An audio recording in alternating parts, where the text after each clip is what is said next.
Welcome to my channel. Today on August 26, 2024, we're taking an in-depth look at the recent decline in Bitcoin's value by -0.11% and exploring the multifaceted reasons behind this downward movement. As we dive into the intricacies of the cryptocurrency market, it's important to understand that Bitcoin's price is influenced by a complex interplay of factors, including global economic trends, regulatory developments, market sentiment, and broader financial market conditions. First, let's examine the macroeconomic environment that has been a key driver of Bitcoin's recent price action. The global economy has been facing significant challenges, with several major economies showing signs of slowing growth. Economic data from the United States, Europe, and China have indicated that the pace of growth is decelerating, leading to concerns about a potential global recession.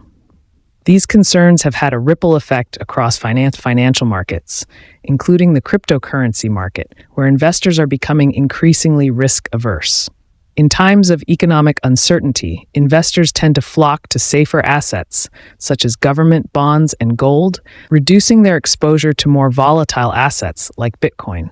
This shift in investor sentiment has contributed to the recent decline in Bitcoin's value as demand for the cryptocurrency wanes. In addition to macroeconomic factors, regulatory developments have played a crucial role in influencing Bitcoin's price.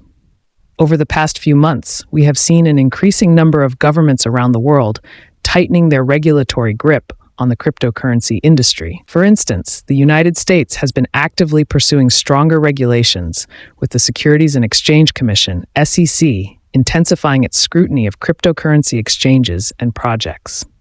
The ongoing regulatory uncertainty has created a cloud of doubt over the future of cryptocurrencies, leading to a decrease in investor confidence. As a result, many traders and investors are opting to sell off their Bitcoin holdings, contributing to the recent price decline. Moreover, the situation is not confined to the United States alone. In Europe, regulators have been pushing for more stringent measures to curb the potential risks associated with cryptocurrencies, such as money laundering and terrorist financing. The European Union's proposed Markets in Crypto Assets regulation is a prime example of how the regulatory landscape is evolving in a way that could significantly impact the cryptocurrency market. While these regulations are aimed at protecting investors and ensuring the stability of financial systems, they have also introduced a level of uncertainty that has spooked the market.